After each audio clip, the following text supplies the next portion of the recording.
بالائی طبقے سے تعلق رکھنے والے موجودہ سیاستدانوں کی موجودگی میں پاکستان دنیا میں اپنا جائز مقام کبھی حاصل نہیں کر سکتا۔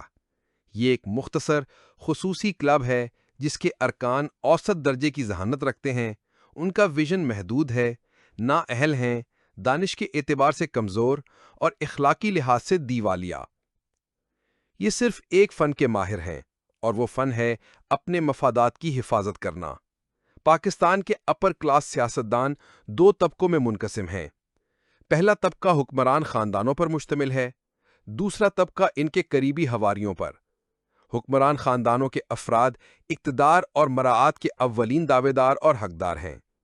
دوسرے نمبر پر ان کے حواری ہیں، جو ان ٹکڑوں پر پلتے ہیں جو حکمران خاندان ان کی طرف پھینک دیتے ہیں۔ لیڈرشپ مہیا کرنے والے اس سرچشمے کو بڑا کرنا پڑے گا۔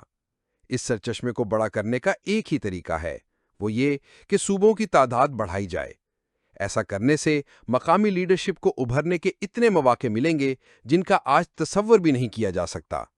یہ وہی لیڈرشپ ہے جس کا راستہ موجودہ شاہی خاندانوں نے روکا ہوا ہے۔ یہ نعرہ حق میاں عامر محمود نے بلند کیا ہے۔ ان کی تصنیف Pakistan 1947-2025 Why it continues to fail its people نے مجھے اس لیے اپیل کیا ہے کہ میں خود ایک مدت سے بھارت کی مثالیں دے دے کر لکھ رہا ہوں کہ پاکستان کو نئے صوبوں کی اشد ضرورت ہے۔ میاں صاحب کا بنیادی نقطہ یہ ہے کہ موجودہ ریاستی ڈھانچہ گورننس کی ناکامی کا سبب ہے۔ وہ کہتے ہیں کہ گورننس کے دو بنیادی مقاصد ہیں۔ اول، اچھی ایڈمنسٹریشن جو عوام کو ان کے حقوق دے سکے۔ دوم، مالی وسائل کا حصول تاکہ ایڈمنسٹریشن کے اخراجات پورے ہوں۔ ایڈمنسٹریشن دو عوامل پر منحصر ہے: رقبہ اور آبادی۔ رقبہ جتنا وسیع ہوگا اور آبادی جس قدر زیادہ ہوگی، ایڈمنسٹریشن اتنی ہی مشکل ہوگی۔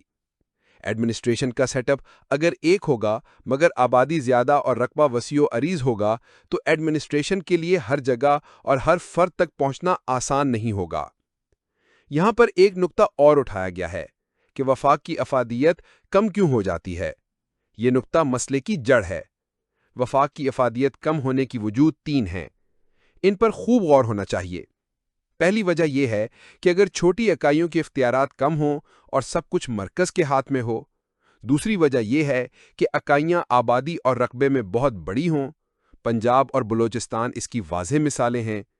تیسری وجہ یہ ہے کہ اکائیاں باہمی طور پر غیر متوازن ہوں، جیسے بلوچستان اور پنجاب، ایک کی آبادی بہت زیادہ اور دوسرے کی بہت کم۔ سارے مسئلے کا مرکزی نقطہ یہ ہے کہ فیصلہ سازی کا مقام عوام کے لیے دور نہ ہو۔ کہاں شکارپور اور کہاں کراچی، کہاں اٹک اور کہاں لاہور، کہاں مانسہرہ اور ڈیرہ اسماعیل خان اور کہاں پشاور، کہاں گوادر اور لسبیلا اور کہاں کوئٹہ۔ ان نامساعد فاصلوں کا حل ایک ہی ہے: اختیارات کی مقامی سطح پر تقسیم۔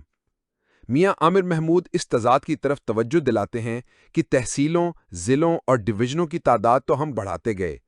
تقسیم کے وقت پنجاب کے اضلاع کی تعداد 16 تھی، اب 41 ہے۔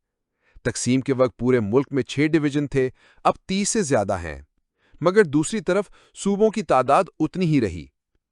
سرحد پار بھارت میں تقسیم کے وقت ریاستوں یعنی صوبوں کی تعداد 9 تھی، آج 28 ہے۔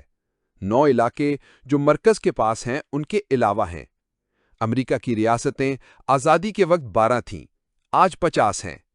اس کے مقابلے میں ہمارے ہاں وہی 4 صوبے چلے آ رہے ہیں جو تقسیم کے وقت ملے تھے۔ میاں عامر محمود صوبوں کے موجودہ ڈھانچے کے نقصانات بھی گنواتے ہیں۔ ایک صوبہ اتنا بڑا ہے کہ پورے ملک کی آبادی کے 53% حصے پر مشتمل ہے، باقی تمام صوبوں کی آبادی 47% ہے۔ یہ انتہا درجے کا عدم توازن ہے۔ ایک صوبہ پورے ملک پر غالب ہے۔ نتیجہ یہ ہے کہ تمام چھوٹے صوبے پنجاب سے شاکی ہیں۔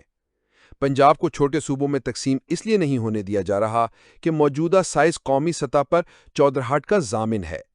میاں عامر محمود کی تجویز یہ ہے کہ ہر ڈویژن کو صوبے کا درجہ دے دیا جائے۔ پنجاب کے صوبے 10 ہوں گے۔ ان کی تفصیل یوں ہے: 1. لاہور یعنی لاہور، قصور، شیخوپورہ، ننکانہ صاحب۔ 2. گوجرانوالا یعنی گوجرانوالا، سیالکوٹ، نارووال۔ 3. فیصل آباد یعنی فیصل آباد، جھنگ، چنیوٹ، ٹوبہ ٹیک سنگھ۔ 4. سرگودا یعنی سرگودا، میاں والی، بھکر، خوشاب۔